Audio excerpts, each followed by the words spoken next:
ஜனவரி முதல் தமிழ்நாட்டில் வெளியாகும் திரைப்படங்கள் 8 வாரங்களுக்கு பிறகே OTTயில் ரிலீஸ் ஆக வேண்டும் என்கிற தியேட்டர் உரிமையாளர்களின் கோரிக்கையை எப்படி பார்க்கிறீர்கள் என்பது குறித்து மக்கள் குரல் பகுதியில் திருப்பூர் மாவட்டம் அவிநாசி மக்கள் தெரிவித்த கருத்துக்களை பார்க்கலாம். 8 நாள் 10 நாள் தான் ஓடுது. 8 வாரம் கழிச்சு OTTயில் விடுறேன், அப்பதான் இது பண்ணணும்னு சொல்றதுலாம் தப்பு. 2 பேரும் சமரசமா பேசி ஏதோ நல்ல முடிவா எடுங்க. அவங்க இப்ப இருக்கிற மாதிரியே விட்டுறலாம். 8 வாரத்துக்கு அப்புறம் அந்த படம் கை கிடைச்சு அவங்களுக்கு என்ன லாப பெனிஃபிட் இருக்கோ, அதனால அது தவறா நம்ம மறுபரிசீலனை பண்ணிதாங்க ஆகணும். ஏன்னா அவங்க அவ்வளவு கஷ்டப்பட்டு 8 வாரத்துக்கு அப்புறம் அதை வாங்கி பிரயோஜனமே கிடையாதுங்க. அதனால அதை மறுபரிசீலனை பண்றதுதான் கரெக்ட். அவங்க எடுத்திருக்கிற முடிவு தப்பு. 8 வாரங்களுக்கு இவங்க கெடு கேட்குறாங்கன்னா அதுக்கு தகுந்த அமௌண்ட் அதிகமாக கொடுத்தாதான் அவங்களுக்கும் இதாகும். ஒன்றா நீங்கள் அந்த OTT இதில் கொடுக்காம இருக்கணும்.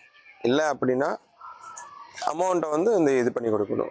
ஏன்னா 2 பேருக்கும் சாதகமான சூழ்நிலைகள் இருந்தால் மட்டும்தான் இந்த இதில் எந்த ஒரு சிக்கலும் வராமல் இருக்கும்.